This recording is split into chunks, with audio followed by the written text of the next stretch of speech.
சும்மா இல்லை அப்படின்னா அவர் கூப்பிட்டு கருங்கட்டான் சொல்லி கருவாடு அடிக்கிறார். சிவபெருமான் தெரியாது, சிவபெருமான் தெரியாது. கரும்பாடு அடிச்சோம்னா எல்லா ஜீவராசி முழுவதும் அந்த அடிப்படுது, வழி தெரியும், ராஜாவும் தெரியும். எல்லா வலிக்கு எல்லா ஜீவத்தை வலிக்குதுன்னு எல்லாம் திரும்பி பார்த்தாக்கா சாமி காட்சி கொடுத்து சிவா நான் சிவபெருமான் உண்மையான அடிச்சுட்டேன்னு ராஜா மன்னிக்கிறாங்க. அப்புறம் சிவபெருமான் ஒரு கூட மண்ணெண்ணி போய் போட்டாரு, காலை தண்ணி விட்டாரு. இந்த தினம் இந்த சிவபெருமான் மதுரையில் பார்த்தீங்கன்னா கூட ஒரு நாளைக்கு தலையில் சிம்மாடி வச்சு கூட வச்சு மண்வெட்டி கையில் வச்சு சாமி வைகைக்கு போவார். வைகை கரைக்கு போயிட்டு கரையாளிக்கிறதுக்காக ஏரிவாடிக்கு போவார். சரி, அவங்க தான் ஏரிவாடிக்கு போறாரு, மனைவி சும்மா இல்லை, அந்த சாமியே போறாருன்னு கூட விநாயகர் பெருமான், அம்பாள், முருகன் ஆளுவர் கூடத்தில் வேலைக்கு போட போனாங்க ஏரி வேலை. அம்பாள் மீனாட்சி வட்டச்சின்னு சொல்லுவாங்க. அம்பாளுக்கு மீனாட்சி வட்டச்சின்னு பேரு. வட்டச்சியாக அவங்க ஒரு கூடத்தில் ஏரி வேலைக்கு போயிட்டாங்க. அந்த உலகை அடிக்கிறதுக்காக போயிட்டாங்க.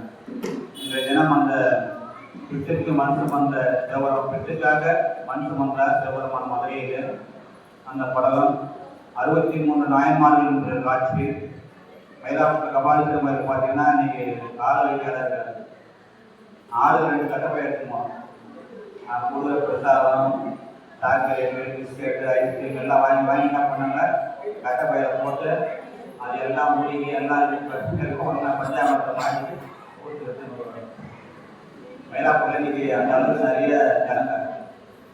மனுஷனுக்கு ஆசை ஏண்டான்னு கிடையாது, ஒரு ரூபாய் வாங்கி வேண்டியது வாங்கி வச்சுக்கணும். நல்லா இருந்தால் சாப்பிட்றதுலாம் அப்போ 63 நாயன்மார்களும் காட்சி கொடுத்த சிவபெருமானுக்கு காட்சி கொடுத்து அந்த அந்திப்பாட்டுக்கு காட்சி கொடுத்து பிட்டுக்கு மனுஷம் பிட்டுக்காக மனுஷம் வந்த பெருமான் நாளைய தினம் 9ஆம் நாள் கேவல உற்சவம், பிச்சானந்த உற்சவம். சாமி பிச்சை எடுக்கிறதுக்காக பிச்சாண்டியாக வருவார். நாளைய தினம் எல்லோரும் நாளைக்கு வரும்போது யாரும் கையில் சும்மா வரக்கூடாது. சாமி பிச்சை எடுக்கிறாருன்னா 33 கோடி தேவர்களும் 40 சிவசாமி எல்லாரும் பிச்சை போடுறாங்க. மகாலட்சுமி தங்கம், சொன்னம், மயிலம், மயிலூரி எல்லாம் போடுறாங்க. சாமி பாத்திரம் நிறைய எல்லாரும் தேவர்கள்லாம் போடுறாங்க. எல்லாருமே பிச்சை போடுறாங்க சாமி. நம்மளும் சாமிக்கு நிறைய காணிக்கு சும்மா பிச்சைக்காரன் போட ஒரு பிச்சைக்காரன் 10 ரூபா கொடுத்தாலும் அது எதிர்க்காங்க. டீயே 20 ரூபாய் எடுத்து போய் 10 ரூபாய். அதனால சாமி பிச்சை எடுக்கிறாருன்னா நம்மளால் தாராளமாக ஒரு 500, 1000, 2000 இல்லை ஒரு 100 தாராளமாக சாமி நம்ம பிச்சை போடுறோம். நம்மளுக்கு அந்த வாய்ப்பு சாமி கொடுக்குறாரு அப்படின்னு சாமி நமக்காக பிச்சை எடுக்கிறார். அனைத்து ஜீவராசிகளுக்காக பிச்சை எடுக்கிறார். அவர் பிச்சைகளை அவசியமே கிடையாது. குபேர பக்கத்தில் கிடையாது. குபேர கொடுக்குறாரு. அதனால நாளைக்கு எல்லோரும் இதே நேரத்தில் சாமி பிச்சை எடுப்பாரு. காணிக்கையை போடணும். ரூபாய் வந்து எங்களுக்கு கிடையாது. பண்ணிக்கலாம், போயிடலாம். அதனால கொஞ்சம் வாங்க. நாளை புதன்கிழமை காலை சரியாக 6 மணி அளவு தீர்த்தவாரி உற்சவம். தீர்த்தவாரி உற்சவத்தில் சாமி எல்லோர குளத்தில் குளிச்சிங்கனாக்க நம்ம எப்பேற்பட்ட நோயாக இருந்தாலும் தீர்த்து வரும்.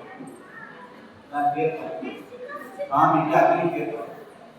அக்னி தீர்த்தத்தில் குளிச்சிங்கனாக்கா எந்த நோயாக இருந்தாலும் மத்திய ஒரு பொருளை போட்டால் எப்படி கஷ்டம் ஆயிடுமோ தீர்க்கிற குளிச்சோம்னாக்கா அது எந்த ஒரு நோயாக இருந்தாலும் மோசமாக இருந்தாலும் வெளியே வரும். சரி, பிடிக்க முடியும்னா பரவாயில்ல. தீர்த்த எடுத்து எல்லாரும் மேலே தெளிப்பாங்க. அஸ்தராயிருக்கு அபிஷேகமாகும் தீர்த்தவாரி.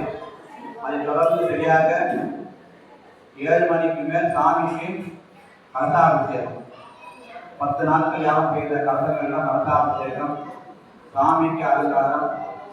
ஆமாம், கும்பாபிஷேகத்தில் 3 நாள் 4 நாள் தான்.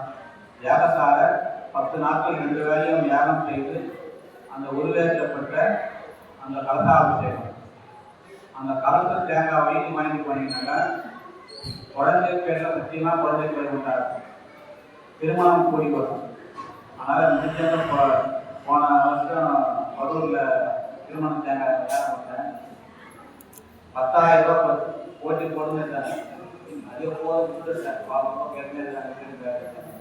ஒரு தேங்காய் 10,000 ரூபாய் யாகம்.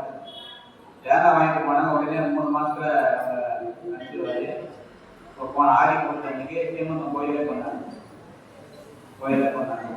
அப்போ அந்த அளவுக்கு சக்தி வாய்ந்த தேங்காய். இது வந்து ரூபாய் விற்கல, ரூபாய் இருந்தால் கோயில் செலவுலாம் வேண்டாம். வேண்டும் அந்த அளவுக்கு தேங்காயை கல்யாணம் பண்ணி யாரும் போடுவாங்க. வேணுன்றமா தேங்காய் உழுது சாப்பிட்டோம்னா குழந்தை பேர் உண்டாகும், திருமணம் கை கூடும். வீட்டில் வாங்கிட்டு போய் வீட்டில் கட்டி வச்சாலும் துஷ்ட சக்தி வராது. நமக்கு வறுமை நீங்கி செல்வம் பெருக்கும். சரியாக 10 மணிக்கு மேல் 12 மணிக்குள்ளாக எம்பெருமானுக்கு திருமண வைபவம் நடைபெறும். திருமணம் முடிந்தவுடனே சாமி எல்லோருக்கும் மதுரை மீனாட்சி கல்யாணத்தில் சாப்பாடு போட்ட மாதிரி வட பாயாசத்தோட அறுப்பு உணவோடு சாமி எல்லோருக்கும் விருது இருக்கின்றது. எல்லோரும் சாப்பிட்டு விட்டு மாலை 4 மணி அளவில் சாமி திருவீதி உலா, திருமண கோலத்தோட திருவீதி உலா மாட வீதி நகரவளம் உள்ளார்கள் கண்டுகளித்து அவரவர் நடக்கக்கூடிய 7-8 மணி நேரம் திருப்பதி இறக்கம் செய்து சென்னையில் நடைபெறும். சீக்கிரமாக இந்த 10 நாட்கள் வேகமாக ஓடிவிட்டது. இப்போ எவ்வளவு மகாண்டி பாடாதனை எல்லோரும் அவசியம் இந்த 2 நாட்கள் கலந்து கொண்டு சிவபெருமானுடைய திருவருளை